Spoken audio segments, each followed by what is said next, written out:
There is a strange contest happening all around us, and almost everyone has joined it without ever deciding to. It is the contest to be somebody, to be noticed, to be admired, to be seen as important. People measure their days by how many eyes are on them, and a moment that nobody witnesses starts to feel like a moment that never really happened. We polish the way our lives look from the outside, and the person on the inside slowly grows tired. The ancient Taoists watched people play this same game thousands of years ago, and they came to a conclusion that sounds almost backwards. They believe that the deepest strength belongs to the person who has stopped trying to be somebody. This video is a gentle guide to the Taoist art of being nobody, and to why letting go of being seen may be the most powerful thing you ever do. The first lesson the Taoists offer is that the need to be somebody is a weight, even though it looks like a prize. From the outside, being admired seems light and pleasant. But look closely at the life of a person who depends on being noticed, and you will find a kind of constant labor underneath it. Their image has to be managed every single day. Every word they say must be checked against how it will sound. Every success must be displayed, and every failure must be hidden. They can never fully rest, because a reputation is like a fire that dies the moment you stop feeding it. Lao Tzu saw this burden clearly. He observed that those who stand on their toes to seem taller cannot stand firmly, and those who rush ahead of everyone cannot travel far. The image is simple and easy to picture. A person straining to appear bigger than they are is a person already losing their balance. And notice something important here. The strain does not come from other people. It comes from within, from the endless effort of holding up a self that is slightly larger than the truth. The Taoists believe that the moment you set that effort down, an enormous amount of energy returns to you. Energy you were spending on being watched can finally be spent on living.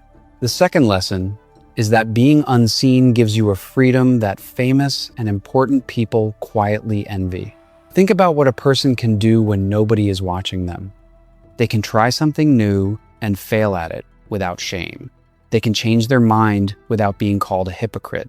They can walk away from what no longer suits them without 100 voices demanding an explanation.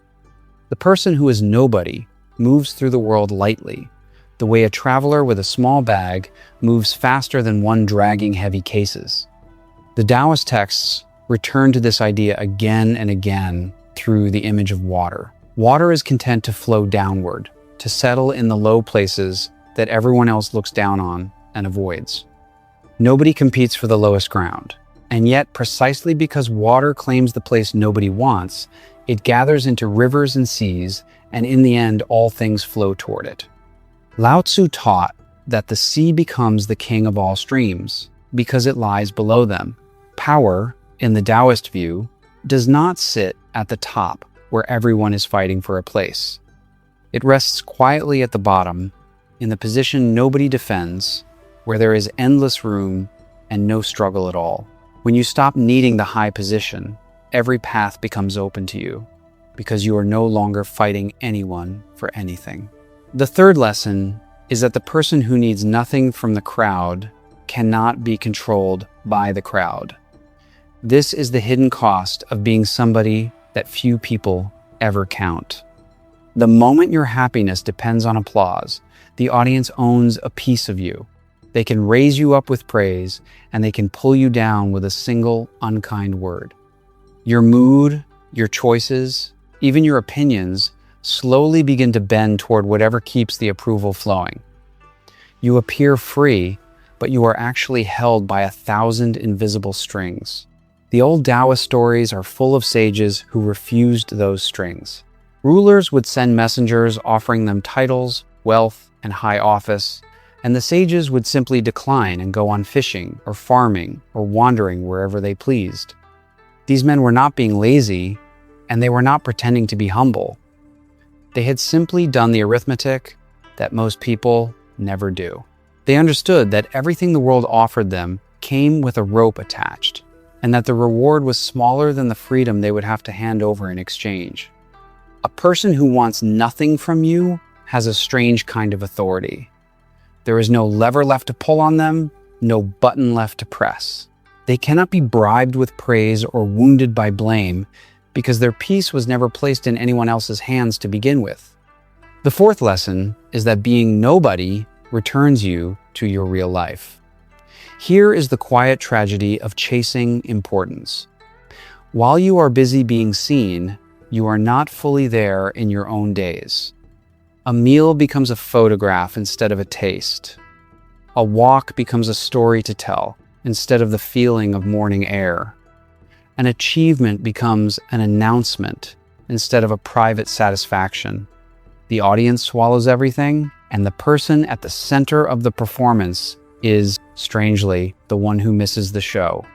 My grandfather Daiki lived on the other side of this. He spent his whole working life as an ordinary man in Nagoya, and nothing he did was ever written about or remembered beyond his own street. When I was young, I once asked him if it bothered him that he had never become important. He was repairing a wooden stool at the time, and he did not even look up. He said that the neighborhood was full of important men, and that most of them seemed to be in a hurry and slept badly. Then he tapped the stool and said that this, right here, was his afternoon, and that no one could take it from him because no one else wanted it. I did not understand him then. I understand him now. Daiki was nobody in the eyes of the world, and because of that, every hour of his life belonged entirely to him. He tasted his tea. He noticed the seasons turning in his small garden. He was present inside his own days in a way that busy, important men rarely manage. That was his wealth, and it was invisible to everyone but him. The Taoists had a phrase for the way such a person moves through the world. They spoke of the sage who wears rough cloth on the outside while carrying jade close to his chest. The treasure is real, but it is hidden. It does not need to be displayed to exist. Most of us live the opposite way, showing jade on the outside while feeling rough and unfinished within. The Taoist path simply turns this around. Let the outside be plain and unremarkable.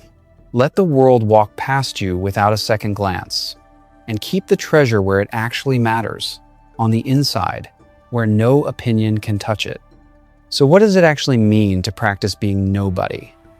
It does not mean hiding from life, and it does not mean letting people mistreat you. It means doing your work well without needing the room to notice. It means letting a kind act stay anonymous instead of collecting credit for it. It means allowing someone else to win the argument when winning would only feed your pride. It means moving through your days for their own sake and letting your reputation grow wild like an untended field, becoming whatever it becomes. There is a final turn in this teaching, and it is the strangest part of all. The Taoists noticed that the people who stop chasing importance often end up carrying a deeper influence than the people who fight for it. Lao Tzu wrote that the sage stays behind and finds himself ahead. He does not argue, and so no one can argue against him. His quietness itself becomes a kind of gravity, and people trust him precisely because he wants nothing from them. Being nobody, it turns out, was never a defeat. It was the position of greatest strength all along, hiding in the one place nobody thought to look, the place nobody wanted. So think again about that contest we began with, the endless race to be somebody. You are allowed to simply step out of it. The way water slips downhill to the low place where it is finally at rest. Let the others run. Let the noise carry on without you. Somewhere below all of it, there is a life that is entirely your own, waiting for the moment you stop performing long enough to live it. Thank you for watching.